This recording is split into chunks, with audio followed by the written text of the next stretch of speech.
Okay, good morning, everybody. Thanks for coming today. Glad y'all made it. Um, the title of the presentation today is You Are Your Own Worst Enemy. I inherited that title and I thought, oh, this is a great way to alienate at least half my audience.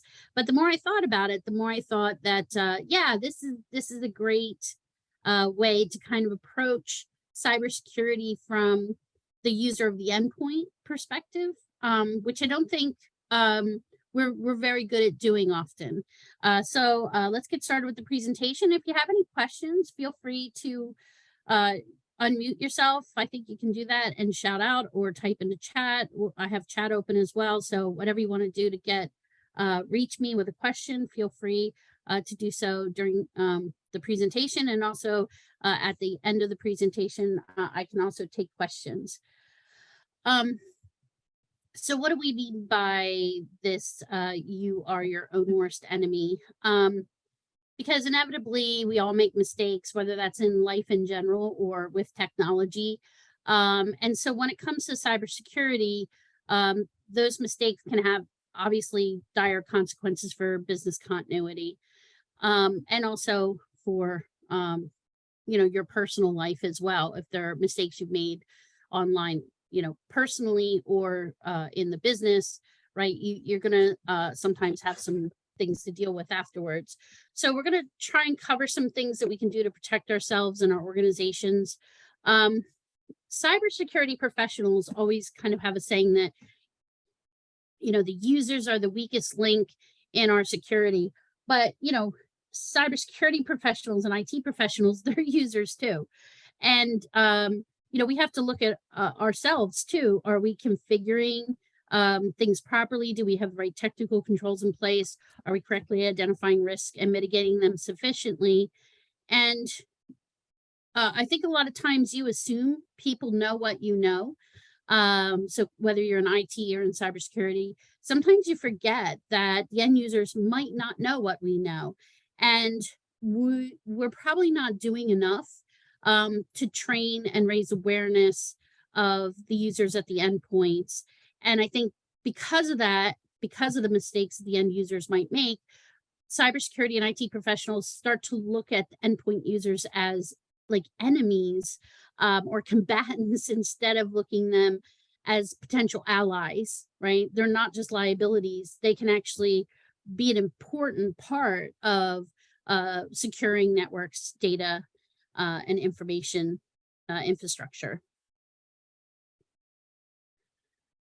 So being your own worst enemy actually boils down to some things that outside of cyberspace might be considered virtues or good character.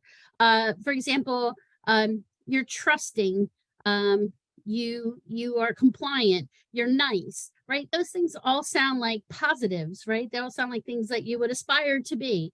However, in cyberspace, they're liabilities. If you are too trusting, too predictable, too obedient, or too nice, those are the things that get you into trouble in cyberspace. And those are qualities that in cyberspace you actually don't want to have. So we're going to go through and explain what I mean by each one of these things and how they impact your cybersecurity posture. Okay, so first we'll take trust.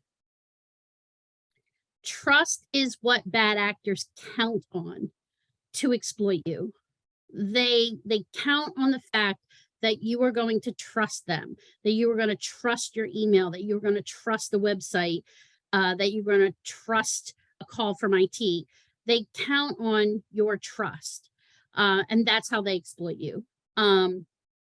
A lot of being in the cybersecurity space as a black hat, the bad guys, the bad actors, is exploiting human nature, right? If you understand, there's a famous hacker, Kevin Mitnick, and a lot of people criticized his technical skills and said what he really was a good social engineer. He understood people and how to exploit them. And so a lot of the phishing scams and different ransomware and cybersecurity exploits really depend on understanding human nature and how to exploit it. So it starts with trust. If you trust me, I can get you to do things that maybe you shouldn't do. So for example, you have probably gotten these kind of alerts where your account is going to be disabled, your bank account is going to be turned off, right? We get this email into our inbox, we read it, and we trust it. If you were a little bit more critical before responding, you can see a lot of the flaws in the email if you slow down and you take a look at what it's really asking you to do. And also you have to think, would my IT department contact me in this way? So you see like these generic source accounts. Why isn't this coming from, the IT director or the help desk? Like, why is this coming from some vague account at Microsoft? You can look for poor grammar, misspellings, like all those things they train you to do when you're looking for phishing scams. And then the other thing is there's a concept in actually espionage and security that you can actually apply in cyberspace, and that is out of band. So if somebody sends you something in email, if you respond by email, you're just continuing to interact with the bad actor.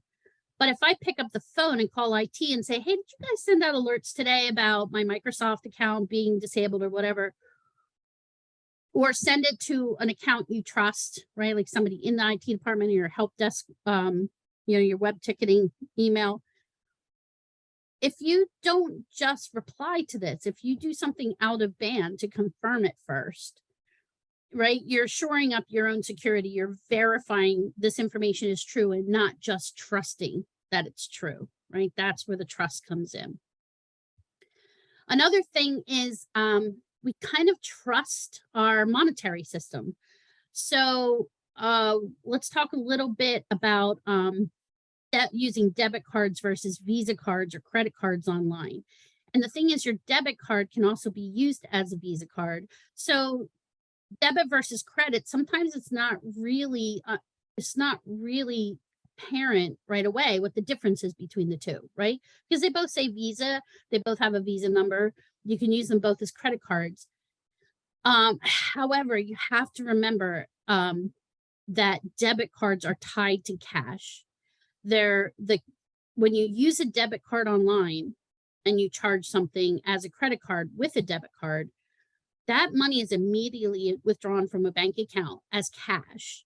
So if you are using a debit card online because you trust e-commerce, what can happen if somebody gets that account information and they fraudulently charge something to your bank, and then you have an automatic withdrawal or a scheduled payment, there's now no longer enough money in the account to cover that, right? Because this isn't just going on a bill that you pay at the end of the month. This is actually taking cash from your account. That could lead you to bounce checks, and you can get fees from the banks and from the lenders or the vendors that are trying to withdraw money. It's much better to use a credit card online because it's tied to an account that's paid monthly, and you have time to correct any fraudulent charges or dispute any charges, especially if you're using it on any type of auction or classified sites like eBay or Etsy. You may even want to consider another step of protection, which is using an escrow service like PayPal, where they won't even make the payment until you confirm receipt of the product, right? So you have that extra layer of protection where it doesn't even get onto your credit card. It further protects that. And some credit cards now, if you log in on the website for your credit card account, they actually have a way that you can generate one-time use virtual credit card numbers. So that credit card number is only valid for that purchase, and then that purchase goes to your credit card. Right. So it comes down to like not trusting, right, that these things are going to be used the way you intend them to be used. Okay, another still talking about credit card and debit card. If you go to a gas station pump, an ATM machine, anywhere where you're inserting your card to make a payment, vending machines, right? A lot of them now have credit cards. And if you walked up to either one of these machines, I think anybody would feel comfortable like putting their ATM card in, or a debit card or a bank card or credit card.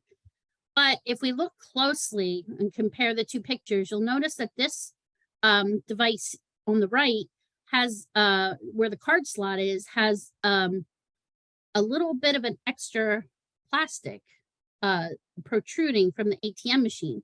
And if we zoomed in, this is a close-up look of, this is the appliance that goes over the slot.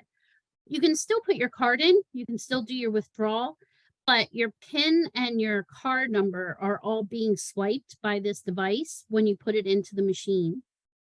So at this point, they're getting all all the credit card information, and then sometimes they'll have a camera or whatever to shoulder surf, something like that, somebody standing behind you, whatever, to watch you put in your PIN. And then they time sync these things up so they can get your PIN number along with your card identification information. And then from that, they can create fraudulent cards. So, again, it comes down to trust, right? You walk up to this ATM machine, or you're pumping gas at gas station, or you're buying, a Pepsi or a Coke from a vending machine. You're putting your card into that card slot. You're not really thinking that like you trust it, right? You're not really thinking like, I'm about to get ripped off, or my credit card information is about to get compromised. You're not thinking that because you trust, right, that hardware is in place properly, and it may not be. And again, sometimes we even trust the bad guys, right? So I pulled a bunch of examples. I don't know why, but I seem to be a fun target. I get a lot of like phishing and hacking emails. And so, sometimes we even trust the bad guys, right? I get an email and it says, they've already gotten access to my computer. They installed a Trojan malware. They have a dump of my hard disk. They have all my data. And then I knew this was a scam because it said, and I was shocked by what I saw. I'm talking to you. Let's see, the grammar is terrible. I'm talking to you about sites for adults. You're a big pervert. So I immediately knew this was not true. Because yeah, my computers are very boring. So, you can immediately say, I don't trust this because I know this is a lie. However, if you are using your computer for pornography and you get an email like this, you may trust it. You may say, oh my goodness, they have access to my machine. I have to do what they say. I don't want to be basically you're being blackmailed, and you're gonna comply with what they said, even though what they said is a complete lie. They don't have access to your machine. They're just trying to fearmonger you into doing what they want, right? And if you trust that information is true, then you're going to follow the instructions given to you by a bad actor, which then is going to lead to a compromise. So while having a trusting nature sounds like a human virtue, in cyberspace, and not so much. The other problem that we have as end users is we are predictable. And if a bad actor can predict what we're going to do, it's much easier to manipulate us. And one of the ways this predictability comes out as an advantage to bad actors is we'll talk a little bit about password selection. So a couple of features about passwords is we tend to reuse them. So if I pick a password for one site, I'm going to use the password for every site, right? Because why have to track and remember multiple passwords? I also want something that's easy to type and or easy to remember, so, you're using password as your password. You're, QWERTY 1 2 3 4 5 6, right? You're using some simple password, something easy to remember. And then some of the sites now are requiring you to generate more difficult passwords, right? So you have a dog Skippy, so your password Skippy. Well, the site won't let you just write Skippy. So then you say, okay, it'll be Skippy123. And I say, oh no, you need to add a special character to that. So then it's Skippy123 exclamation point. And then, oh, nope, you needed some capital, you mixed case letters. Okay, so capital S Skippy123 exclamation point. That's not really more complex. It's still very predictable, right? And we've all done it. That predictability makes it very easy for me to crack your password and get into your sites that may be tied to money or maybe tied to your business, your company. Once I get a foothold into the network using your login and password, then I can escalate my privilege, create my own accounts, establish command and control, put back doors in so I don't need your account anymore to get in. And that all comes down to I was able to guess your password. So there's a lot of literature out there on, for example, what the top 100 passwords are.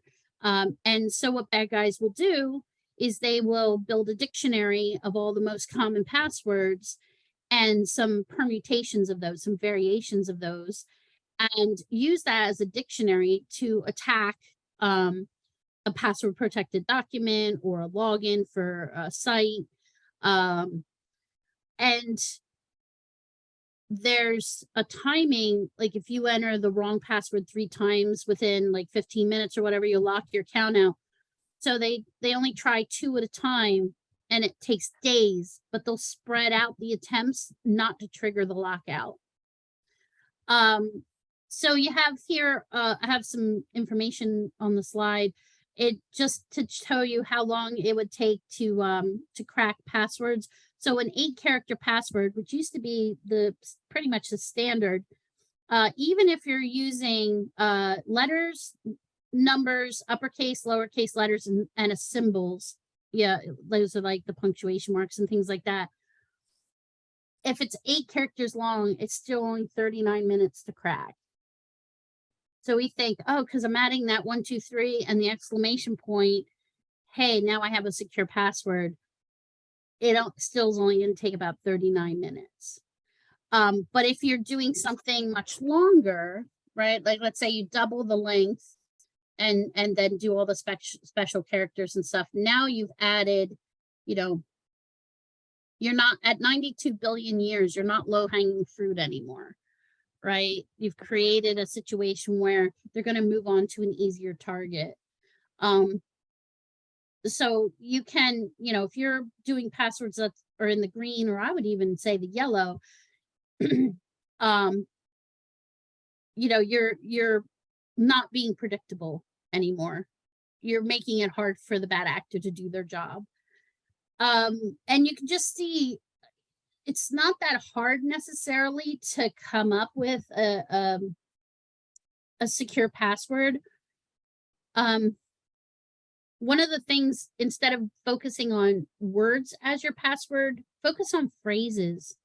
Focus on like a favorite line from a movie or a book or a poem or a nursery rhymes, a song, right? And then use that string that you'll remember and then just manipulate it somewhat. So for example, if you look at,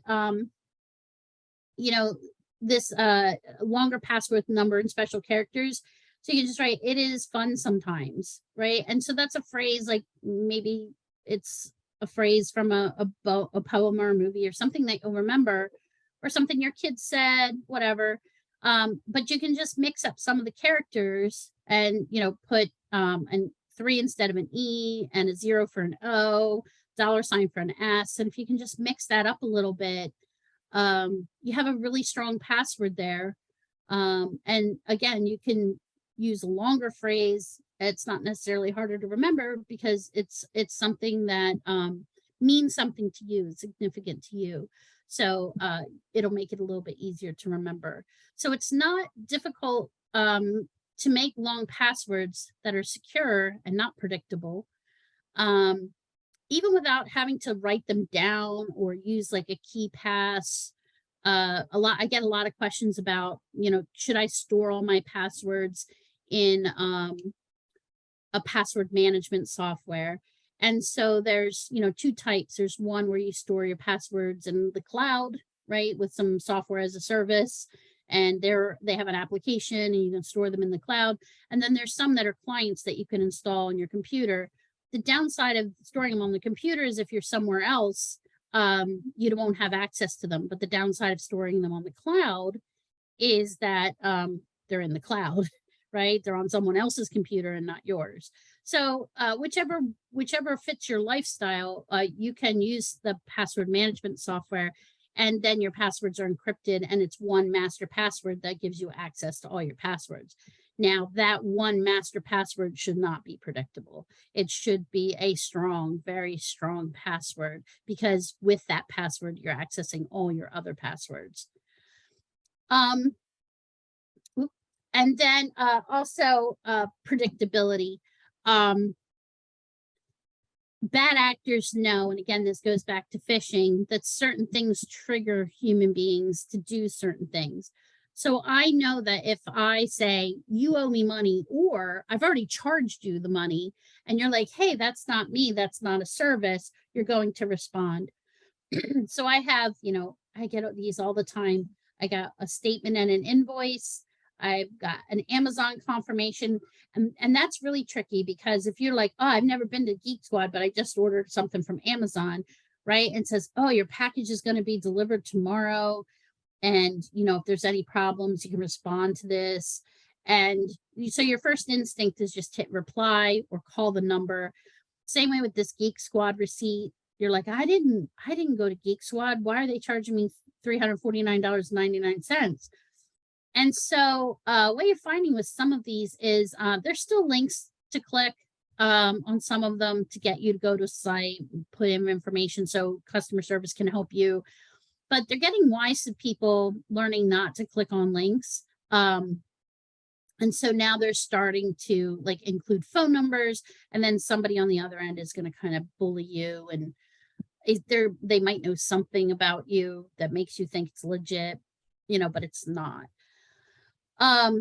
So these are, again, you're predictable. If I say, hey, I've just taken a bunch of your money, or you owe me money, we're going to act on that. And then once they get you on the hook, the best thing to do would be check your credit card, debit card, call Best Buy, Amazon. You can't really call them, but you can look at your account history, see if you've actually been charged for something. Before you react to the email, right? Because they're predicting you're going to react to the email, and that's where they've got you.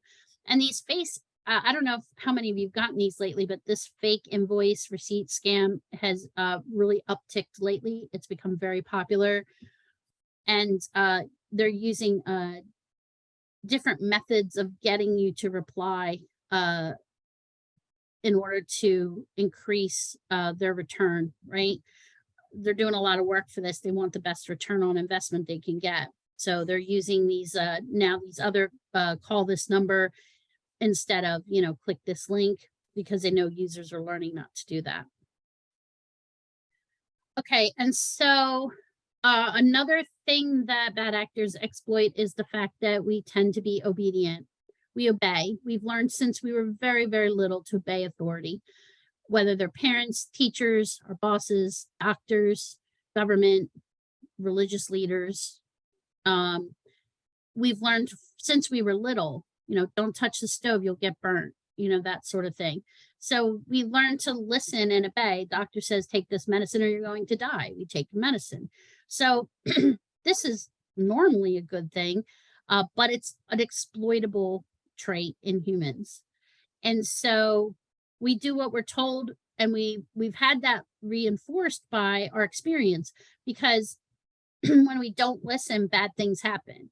The stove is hot, don't touch it. You touch it and you get burned, right? So there's a negative consequence for not following instructions from authority. So we have this idea that if we don't obey, what's going to happen? Ooh, you're going to get in trouble, right? You're going to get called to the principal office. You're going to get grounded, right? So something bad will happen when we don't obey. There are consequences, and we're as human beings, we're wired to avoid painful experiences, right? seek pleasure, avoid pain. It's human nature. So if I don't obey, something bad happens. That's contrary to how I'm wired, which is to avoid pain. And so we learn to obey. So that sounds like a great feature, but again, it can be exploited. So if I am your IT department and I send you an email saying you need to change your password, or you need to log in because your mailbox is out of room, or some sort of authority, and that's one of the hacker social engineering techniques is, a sense of urgency or something coming from authority will usually get people to do what you want. So yeah, how do we get you to obey? How do we get you to follow our instructions? So we send an email as if it's from a source of authority. Here's one that I got at Chestnut Hill College. This is the vice president of the school, and I don't know if you guys experience this too, but when you look at when you look at Outlook emails, it kind of blocks the from message and you really just see the sender message and the little CD bubble. So this actually looked like it was from, they did their homework. They got his title right, our address at the school where I teach. They got all that correct. That's even a real hall in our college.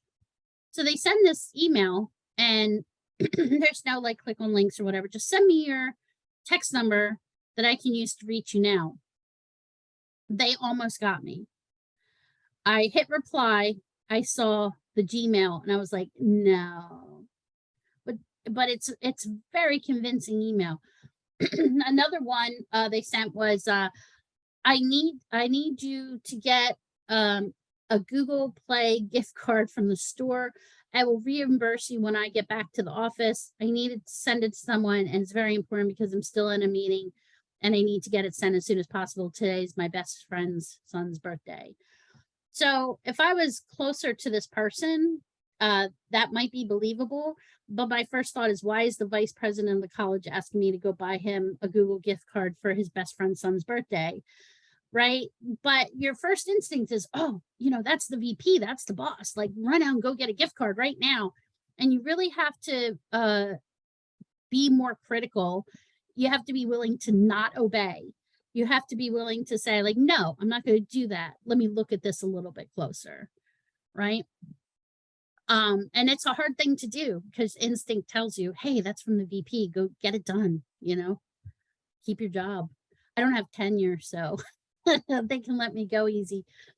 Another authority would be somebody like the IRS or the government, right? And so every year, these are coming up again. So keep your eye open for these every year during tax time, right? We're auditing you. You didn't file properly. We're not paying you. Did something wrong. And I put this in, the little exclamation point is there just to say, it's so vague, but leads taking other actions towards your next filing or refund. So there it's that authority and that threat and oh no, if I don't obey, something bad will happen. So these are coming around. It's tax season again. You're going to start seeing these every year. They go out every year. Sometimes you even see the same ones. And that's the interesting thing is a lot of this stuff you can buy on the dark web. You can buy like these kits to fish, and there's IRS scams and Amazon scams and all this kind of stuff. And you can actually purchase bundles of material to do this yourself, or you can actually hire it as a service. Just like you would go to, Geek Squad to have your computer repaired, you could hire these services off the dark web, right? Hacking as a service. And you can say, hey, I want to run a phishing scam, especially if you're targeting like a specific company or sector, and you can actually hire somebody to do the phishing for you. So, you get an email like this, it has a link in it, you click it, it takes you to a page that looks like this, and you think, hey, I'm at the IRS website, I'm doing what they told me to do, I'm putting in my social and my credit card number, and it even says debit card, which I think is bold. Putting in my debit card information, my CCV code, all that stuff, and this is the amount I'm going to pay. So basically, yeah, they have everything they need here for not only credit card theft, but with a little extra work, also identity theft, because having your social security number is a good way to just get access to a full identity. This is a completely fake page. These are actually quite easy to make. If you go to any website and you're looking at the content of that website on your screen, all of that information you could just copy down to a set of files, install it on a web server and run it. And you can basically run any web page from any other site on your own website. So this stuff is really trivial to do. It looks sophisticated and tricky, but it's actually quite easy. And again, they're just counting on your obedience. The IRS is an authority you answer to. You're going to do what it says because it's the IRS. So why do they, everybody always asks, why do people still fish? Well, because it still works. People are still falling for this. And, even though the numbers go down, they send out so many that they only need a small percentage to reply to make this profitable.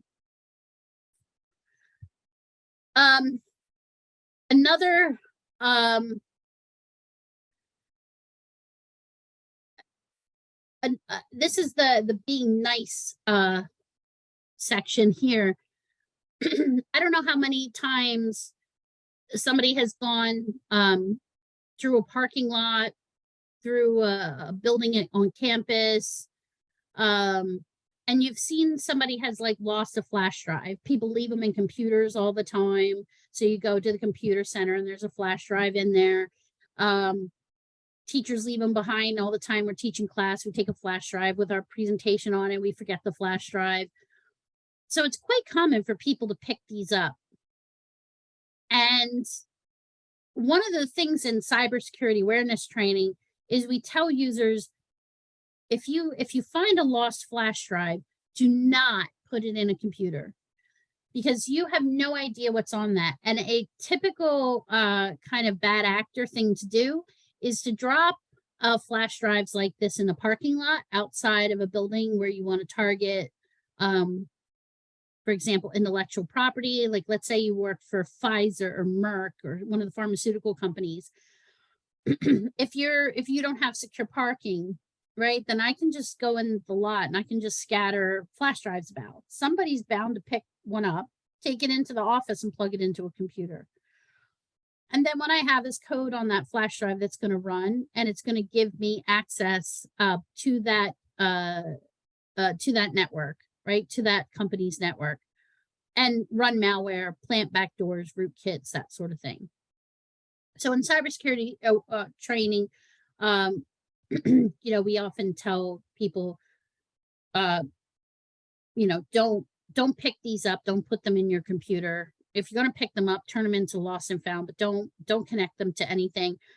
And there was a survey done, a presenter, Black Hat, did a survey on it. And the reason why people are inserting these into computers is essentially to be nice. I found somebody's lost property.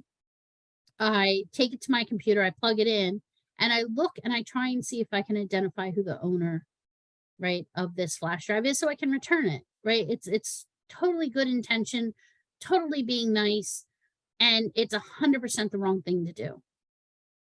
So in 2016, there was a great, a university did a study on this. There was a great presentation at Black Hat in 2016.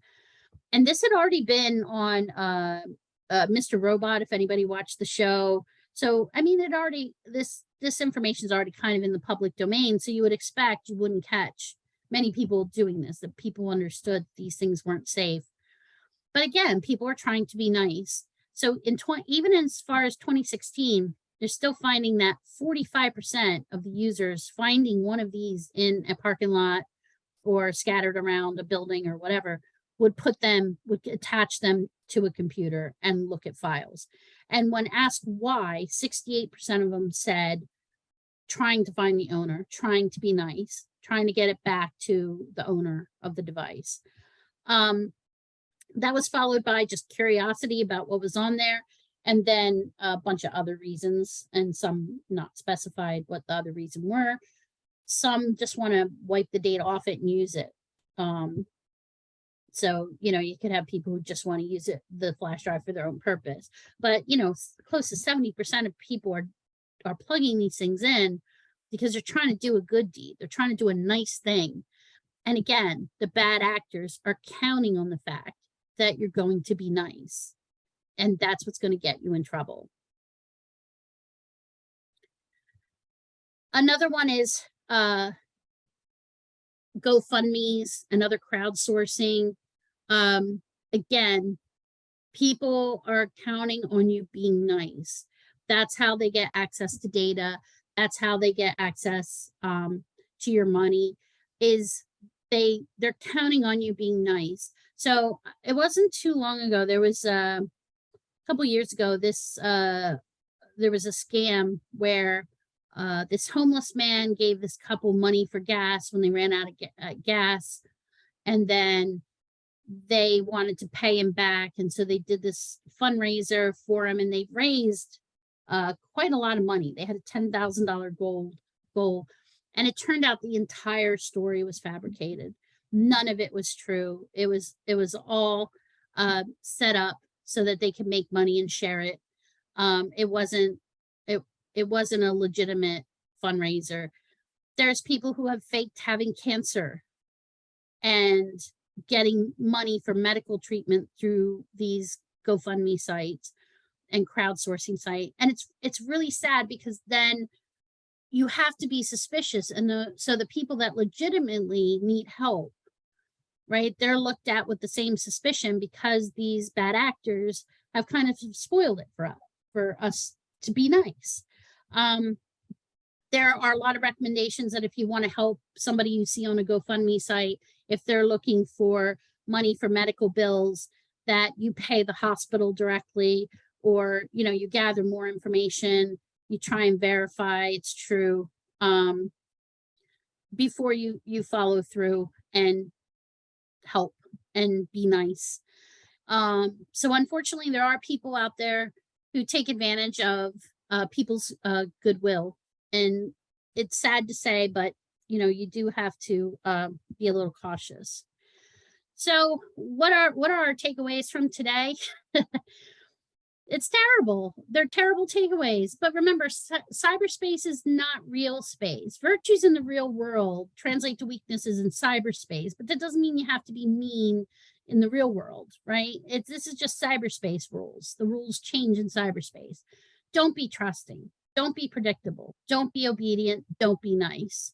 When you're in cyberspace, it sounds like I'm giving you horrible advice. I'm not saying be like this in the real world, but in cyberspace, it doesn't pay. These things are how you get exploited. This is how bad guys get access to your intellectual property. This is how bad guys get contact your financial information. This is how people steal your identity. They count on you being trusting, predictable, obedient, and nice. So yeah, you don't have to change your behavior in the real world, but in cyberspace, keep these things in mind. These are not virtues in cyberspace. So what should you be? You should be cautious, you should be suspicious, you should be curious, you should be informed, and you should be aware. Paranoia can be healthy. There are bad actors out to get you. Maybe that makes it's not paranoid if they really are out to get you, right? They want your data, they want your money, they want your identity. Online, you are a commodity. You are a commodity to places like Facebook and Instagram, social media. Anything that's free isn't really free. You are the commodity. You are paying for that use of that service by providing your interactions with that service and your data to that service. And bad actors are highly motivated. It could just be purely profit-driven, money, but it could also be ideology. It could be revenge. It could just be bragging rights. It could be just a hacker seeing what they're capable of, how far they can go, what they're capable of doing. But the bad news is they really are out to get you. So you want to, take those virtues in the real world and change them to being cautious, suspicious, curious, informed, and aware when you're online. Cybersecurity awareness, there is so much information online. There's Think Before You Click, which is a great site. And I have a bunch of links at the end of the presentation, which, the slides will be available. So, or you can take a screenshot when it comes up. But there are so many sites now online. FCC has some good sites. There's Fish Tank, which is a great fishing site. There's Snoops. They have a great site for looking for scams. And so,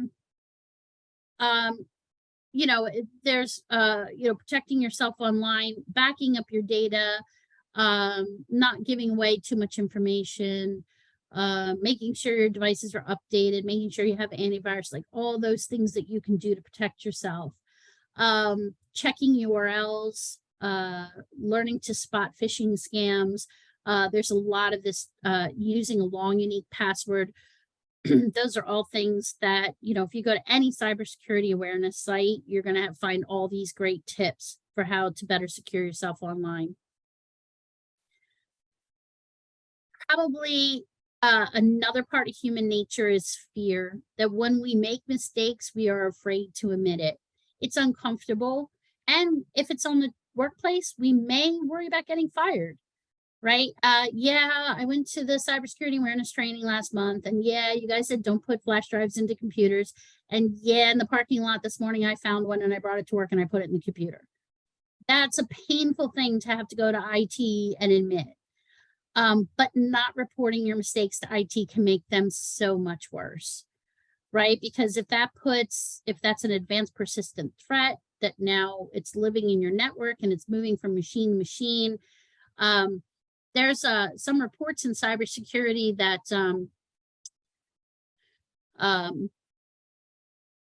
infiltrators to a network have been present for 180 days before cybersecurity or IT teams have recognized that those intrusions have occurred. If I just lurk, if I'm stealthy, and I don't trip any, I don't trip any alarms, I can pretty much stay in your network and just watch and watch and watch until I have something that meets my objectives. And then I start exfiltrating data. Then I trip an alarm. And now I'm known, but it's too late. I already got what I wanted. I already fulfilled my objective. So, if you do click on a link in an email and something seems strange, if you put a flash drive in a computer, if you downloaded a program and all of a sudden your computer is running really weird, and it's amazing how much security will bypass to get what we want. Like I remember, everybody's playing like Angry Birds or Candy Crush or whatever the little apps are on the phone.